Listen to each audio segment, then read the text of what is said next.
इस शानदार पीबॉडी नाम के कुत्ते ने एक इंसान के बच्चे को गोद लिया था, क्योंकि जैसे बचपन में उसे लात मारी गई थी, वैसे ही इसके माता पिता ने उसे सड़क पर मरने के लिए छोड़ दिया था। पीबॉडी एक साइंटिस्ट है और उसके पास एक टाइम ट्रैवल मशीन भी थी, जिसकी मदद से वह और उसका बेटा शर्मन पास में जाकर सब कुछ लाइव देखते हैं।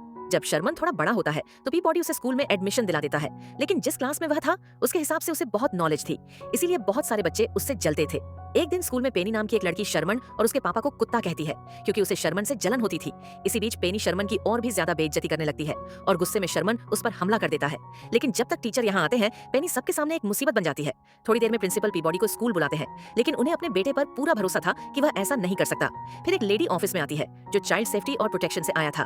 क्योंकि पीबॉडी एक कुत्ता है, इसीलिए वह उसकी परवरिश पर सवाल उठाने लगती है। वह कहती है कि मैं कल शाम तुम्हारे घर आऊंगी और अगर मुझे शर्मन की परवरिश में कोई कमी मिली तो मैं शर्मन को तुमसे छीन लूंगी। अब रात में शर्मन पीबॉडी को सब कुछ बताता है। इस बार पीबॉडी उससे कुछ नहीं कहता और उसे माफ कर देता है, लेकिन उसे इस बात का बहुत दुख था कि लोग उसकी वजह से शर्मन को कुत्ता कह रहे हैं। अगले दिन पीबॉडी ने घर पर पार्टी रखी और मेहमान कोई और नहीं बल्कि पेनी और उसका परिवार था। जब वह पेनी को देखता है तो शर्मन का चेहरा बदल जाता है। थोड़ी देर बाद वह पेनी को बताता है कि उसके पास एक टाइम ट्रैवल मशीन है। पेनी मशीन देखने की जिद करती है, जिसके बाद शर्मन उसे मशीन के पास ले आता है। वह उससे कहता है कि हमें इस मशीन से ऐसे समय में नहीं जाना चाहिए जब हम जिंदा हैं।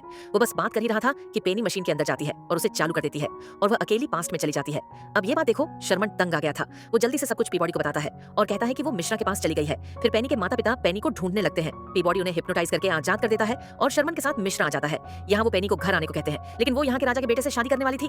पीबॉडी उससे कहता है कि अगर तुमने उससे शादी की तो जब तुम्हारे पति की मौत होगी तो वो तुम्हें मारकर अपनी मां बना लेंगे। और इतिहास में लिखा है कि राजा का बेटा बड़ा होने से पहले ही मर गया था। वो यहाँ से भागने की सोच रहा था, तभी राजा के गुंडे उन सबको कैद कर लेते हैं। लेकिन पीबॉडी बहुत चालाक था। वो सबको लेकर टाइम ट्रैवल मशीन के अंदर आ जाता है और घर जाने लगता है। तभी मशीन की बैटरी लो हो जाती है और उसे टाइम ट्रैवल मशीन को चार्ज करने के लिए 14वीं सदी में रुकना पड़ता है।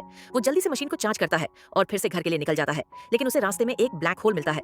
वह गलती से उस ब्लैक होल से दूसरी सदी में आ जाता है जहाँ युद्ध चल रहा था। उस समय लड़ते हुए शर्मन और पेनी को बचाते हुए पीबॉडी पानी में गिर जाता है। शर्मन बहुत चिल्लाता है, लेकिन वह अब जा चुका होता है। पीबॉडी के जाने पर शर्मन बहुत रोता है और फिर उसे एक आइडिया आता है। वह जल्दी से घर जाता है। उसे यकीन था कि पीबॉडी भविष्य में जरूर होगा, इसी तरह उसे ऐसा न करने की वार्निंग मिली। फिर भी शर्मन पीबॉडी को वापस लाने के लिए यह रिस्क लेता है और घर आता है जहां पीबॉडी घर पर जिंदा था।